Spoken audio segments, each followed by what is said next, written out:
Okay, so remember that we said we could add up the sum either by using the right hand edge or the left hand edge of each subinterval, right? Yeah. And it doesn't really matter for us if we're going to take the limit as n goes to infinity anyway. So let's use an easy one, right? Yeah. And we said something like this. We had a picture, and our picture looks like, just something like this. Right, so if this is A and that's B, and we're just going to cut this thing into slices.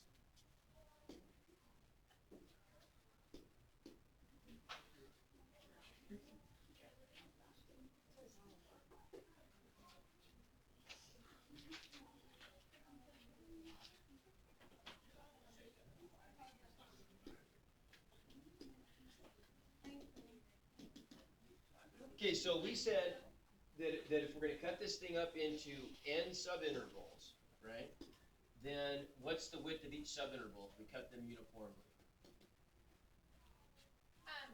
B minus A over N. Over n, yeah. The total width divided by the number of slices. That's it, right? So B minus A over n. And if we want to identify the area of the ith rectangle, so this is I, right? Then we know that this is x sub I, right? And this is x sub I minus 1. And so if we use the right-hand edge, we could call this a right sum. Then, and in our book, they use something kind of weird. I think they use LREM or LRAM and is that right?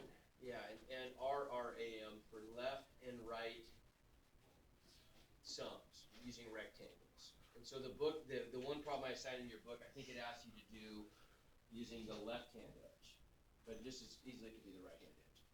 So if we want to do a left sum then of this function, we'll call this function. Is the left-hand side the one that's above it?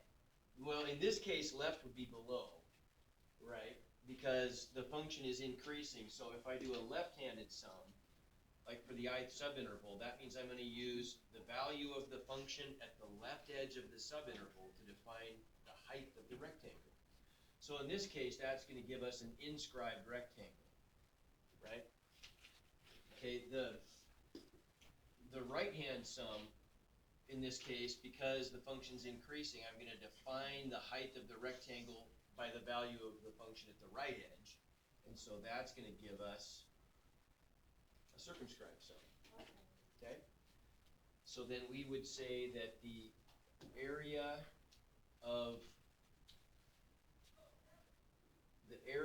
under the curve from A to B is just going to equal the limit of the sum,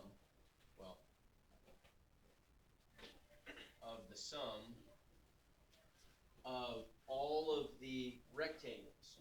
And so we're just going to call that the area of the ith rectangle as I goes from 1 to n.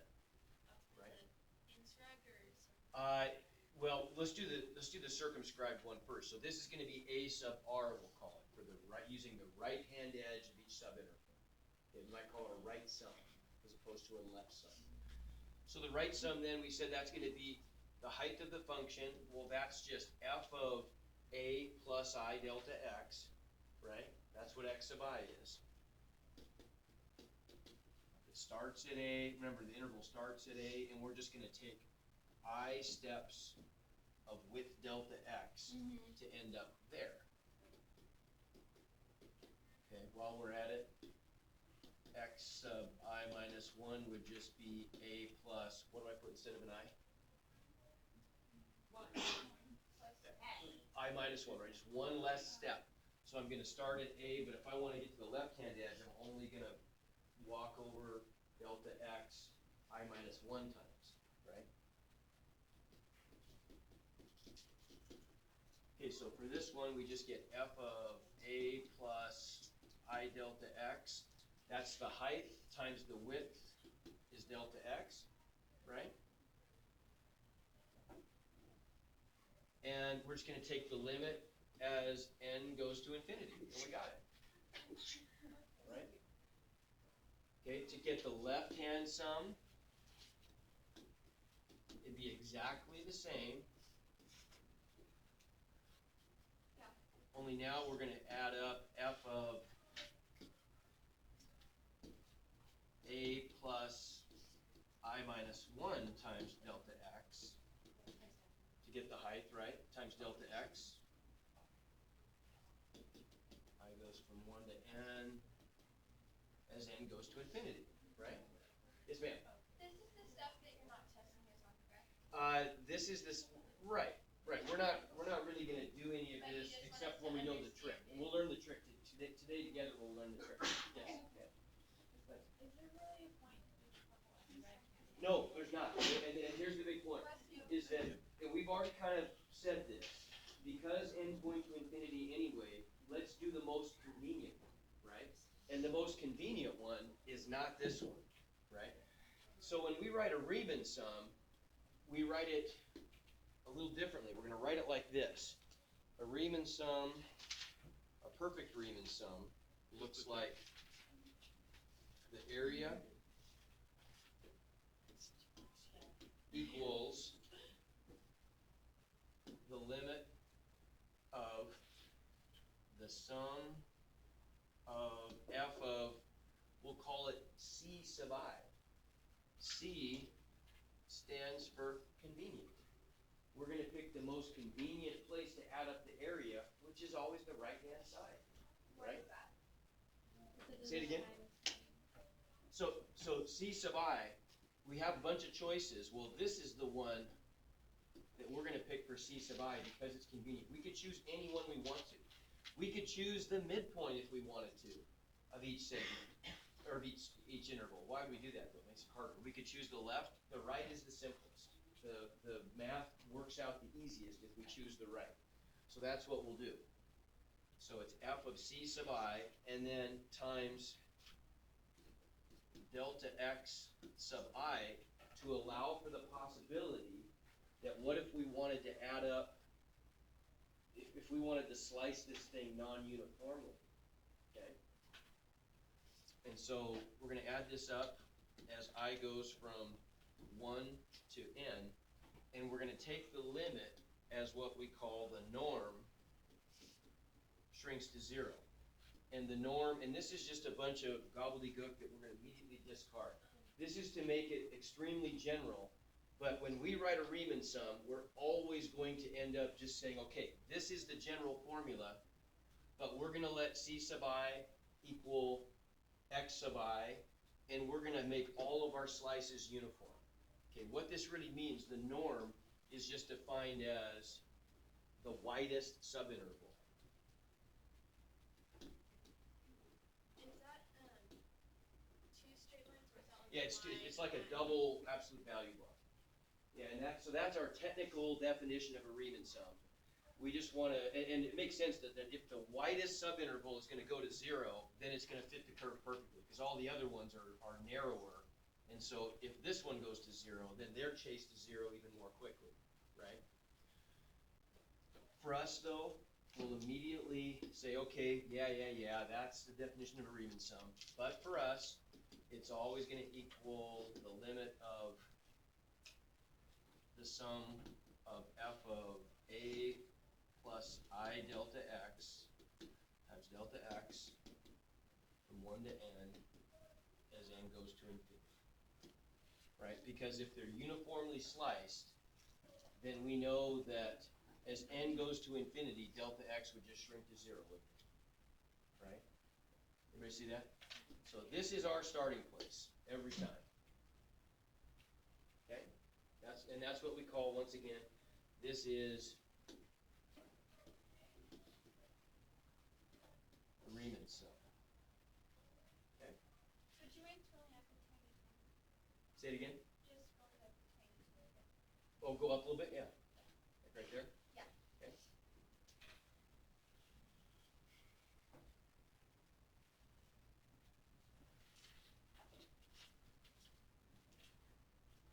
So literally, I'm just showing you this because you'll see it again, and I want you to have some familiarity with it. But we're not really going to spend any time calculating discrete sums and taking limits. It would be the equivalent of, and I think I mentioned this, be the equivalent of doing derivatives using limits instead of using our tricks. And we just don't have time to mess around with that anymore. We just have to get on to the efficient calculus. Okay? So let's do one.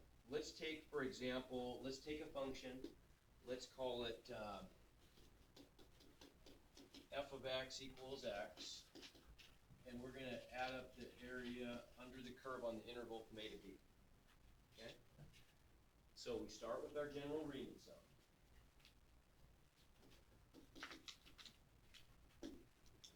And I'm just going to skip the c, the norm and the c sub I. I'm just going to jump right to us selecting uniform delta x's and the right-hand edge of each subinterval. So c sub I is x sub I.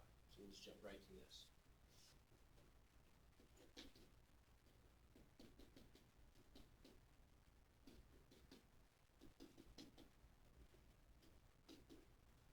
So before we get to the limit, though, we've got to deal with all that stuff. All right, so we already said delta x is b minus a over n, so we can make that substitution. If f of x equals x, I can trade f of hand for what? Hand, sure.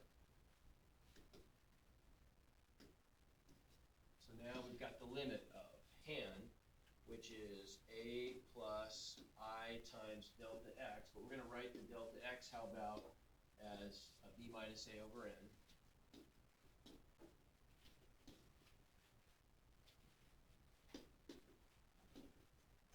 Right, so there is, you see that's just f of a plus I delta x. Okay. Because f of x is just x times delta x. Okay. In the limit as, whoops, I forgot the sigma, didn't I? Yeah. Sigma from 1 to n as n goes to infinity. Okay? So we could, questions? Can you spell it? Say you can go up a little bit? Yeah.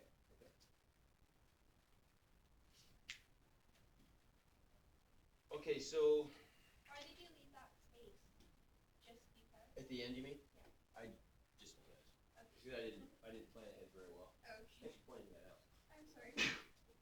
So notice here that when we sum using a sigma, the index variable is like the variable of the summation, right? The only thing that the sigma is acting on are i's, right? We're going to let I go from 1 to n.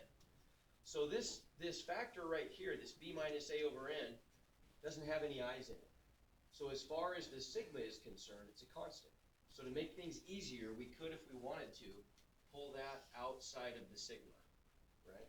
And we might as well, just so it tidies things up. Okay? And remember that from last year, we can do that, right? We can extract factors out of the sum. Okay? So we get the limit of b minus a over n times the sum of this stuff, right? Okay, so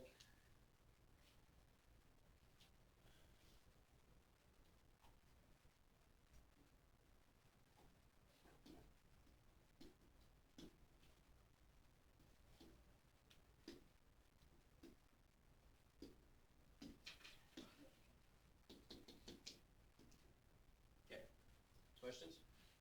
Hey, what happened to why did you? So I just took this out front. Yeah, but what happened to F? Like, I see A. Oh, yeah, we made that substitution. F of x is just x. Oh, okay. So f of hand just became hand. Okay? All right, so now we have to do, I never really went through this with you guys, but you'll have to just take my word for it. If we sum up the sum of some constant as I goes from 1 to n is, what do you think that is? Yeah, think what that's saying. That's just saying, well, there are no i's there, right? But for each value of I, that term is just going to stay the same. It's going to be a k, isn't it? So that's just gonna look like k plus all the way out. How many of those am I adding up?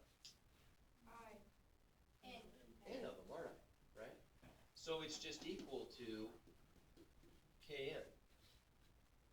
Right? If I add up the sum of a constant over n terms, it's just k times n. Okay, here's another one that if we had a little more time, I would have you find this one on your own, or we do it as a group. Well, that's a terrible sigma. Yeah, it's not so good. The sum of I just ends up being, just trust me on this one, the sum of I from 1 to n ends up being n times n plus 1 over 2. Okay?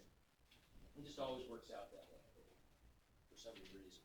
So if we use those two answers to discrete sums, we can break this into two parts, can't we? I've really got up here, I've got the limit of b minus a over n times the sum of a. Well, what's the sum of a going to look like? Just an, right? With n terms. Does that make sense? Tell you what, let me write this as separate sigmas. I think that'll be better. You're going to be amazed at how this all turns out. This is good.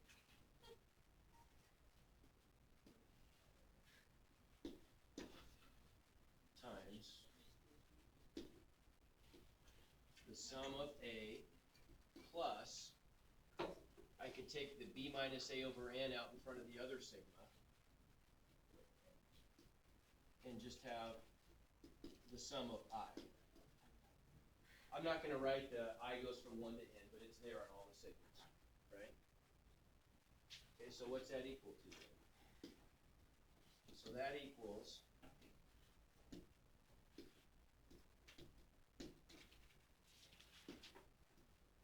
what's this one?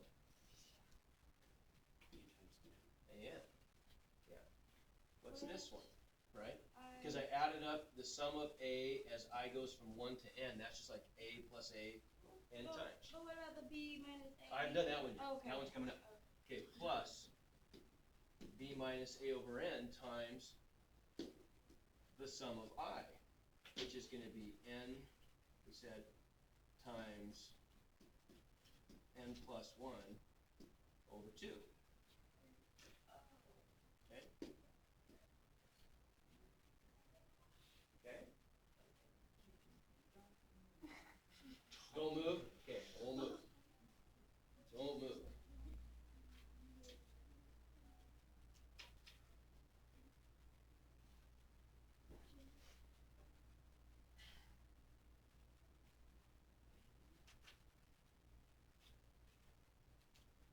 Okay, so now what? We can do a little cancellation. Look, when I multiply these out, I've got a factor of n on the bottom and a factor of n on the top. I guess I could put parentheses around that. Those cancel. That makes it easier, right? And so we end up then with the limit of b minus a over n times an plus, now what happens? Okay, so if I FOIL this out, what am I going to get? b minus a times n plus 1 is going to give me, bn. yeah, so that's what I'm going to get. bn, what? Plus b. b1. I'm going to write all this out. I'm going to write even more too. You know, I don't even think we want to. I think we can avoid even writing all this out. We're just going to write this as b minus a, make things a little easier. b minus a over 2 times n plus 1, right? Couldn't you just put n plus 1 on top of b minus a? Wait, why is the 2 underneath both of them? Well, it's because I'm multiplying, well, like if I multiply, it's not a common denominator, I'm multiplying, right? So on the top, I've got the two factors, b minus a times n plus 1. On the bottom, I've just got one factor, which is 2, but I'm going to group it with the b minus a. Okay. Okay? So let's go ahead and distribute this n to everything also, right? So this is now going to become part of the denominator of each part. Okay? So these ends, right, I'm just distributing the 1 over n. That's all I'm doing. Okay? Right? And so I'm just multiplying 1 over n times each fraction. I'm going to choose to group the 1 over n with this factor, though. Okay? So those cancel. Right? So those n's are gone, which leaves me with, now I've just got a b minus a out front times, this is just an a, plus b minus a over 2. Now what's this going to become? If I distribute that, if I break that common denominator apart, I get n over n, which is 1, plus 1 over n. Okay? And remember, I'm taking the limit as n goes to infinity. Well, let's go ahead and take that limit. If n goes to infinity, there's only one n in the whole thing, and it's right there. So what's going to happen to that fraction as n goes to infinity? It's going to get really small. It's going to go to 0, isn't it? Right? Okay, and so we're left then with an actual answer in terms of just b's and a's, which we're just going to massage algebraically here until it looks more reasonable. Then I want to see if you can come up with a trick for getting to this answer. Okay, so we're not quite there yet, but we'll be there in a couple minutes. So let's rewrite this. Now we've just got b minus a times what's left here. Well, I've just got a 1 times b minus a over 2, right? So all this stuff is just a plus b minus a over 2. That's all that's left from that whole problem at this point, right? All the ends are there? The ends are, we took the limit as n approached infinity, and so the limit's gone now, right? We took the limit. That term went away, right? And so this is what we've got.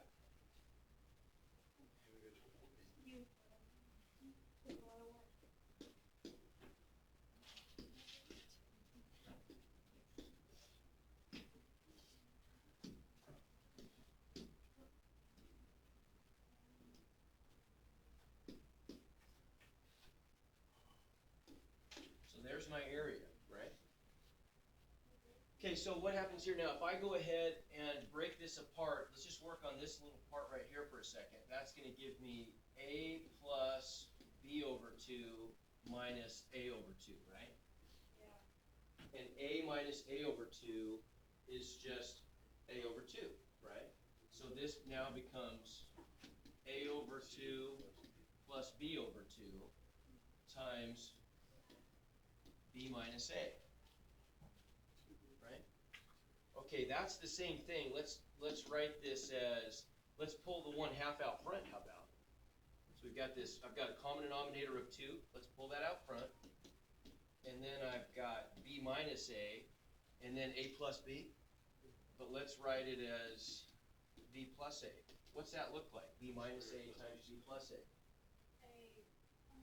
The middles are going to be. Yeah, the middles are going to cancel. Good, that's our conjugate pattern, isn't it? Our conjugate product. And so we get b squared minus a squared, right? So this looks like 1/2 times b squared minus a squared, which we could just write as b squared over 2 minus a squared over 2. Okay?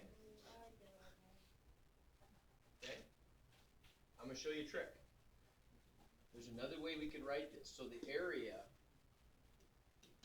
is now equal to this. Well, we could write this as the quantity x squared over 2 evaluated from a to b. Okay, that notation, what that means is it's going to equal this expression evaluated at b, the difference of this expression evaluated at b and this expression evaluated at a. Okay, but I want you to make a connection. This is the answer to the area. Think back to what the original function was. Alpha of x equaled x. Can you make a connection between the function that we started with and that function right there? It's the antiderivative, isn't it? How about that? It's the antiderivative. Okay? So that's the general. We look at it for one specific case, but it's gonna work for all cases. So you'll never have to do that again. But we can now write our Riemann sum now when we apply this trick, it works out to be this way. The area under the curve is equal to what we're gonna call the definite integral of the original function. And these are what we're now gonna call the limits of integration. So the A and the B go there. So we didn't have to write them. Right? Okay, and so then the answer is always just going to be f of x, if f is defined as, capital F is defined as the antiderivative of x, evaluated from A to B, which is just f of B minus f of A. That's it. Amazing. That's how we add up areas under curves. Right? Yeah. So there's the formula, right? That's like the most simple formula. It is. It's very simple. And so this is called the fundamental theorem of calculus. And it underpins all of integral calculus. Goodness, whoever created them. I'm gonna try to find other one. Okay, so let's try one example. What if I gave you the function, we want to add up the area.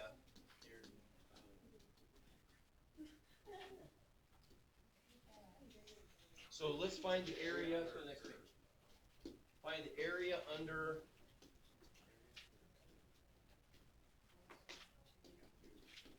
f of x equals, how about x squared on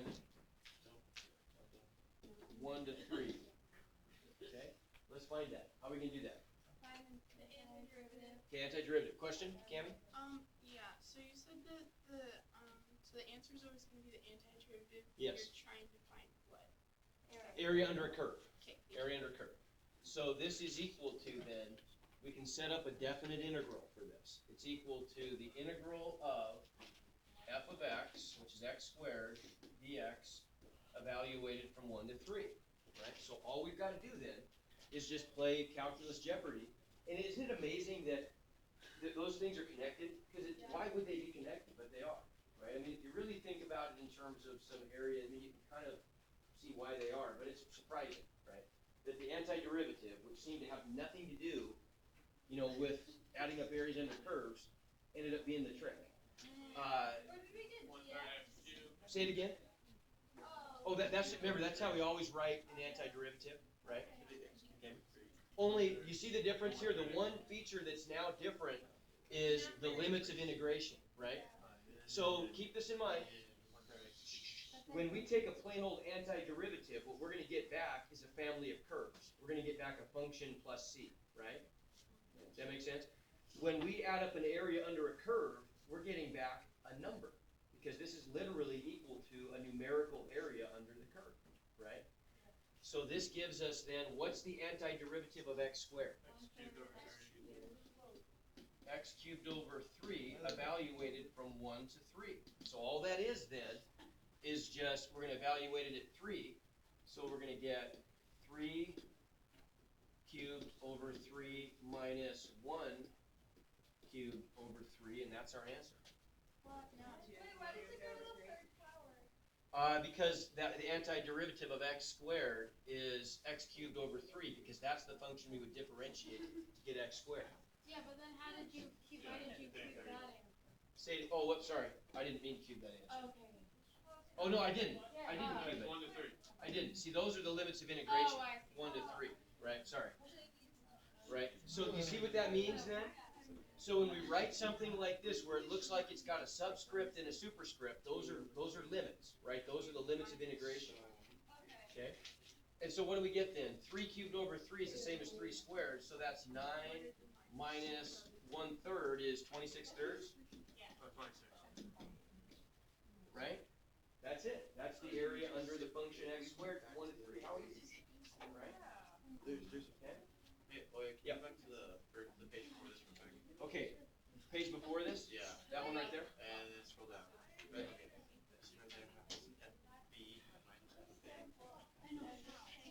So what might help this, what we should probably add to this page is we should probably define that capital F of x is the antiderivative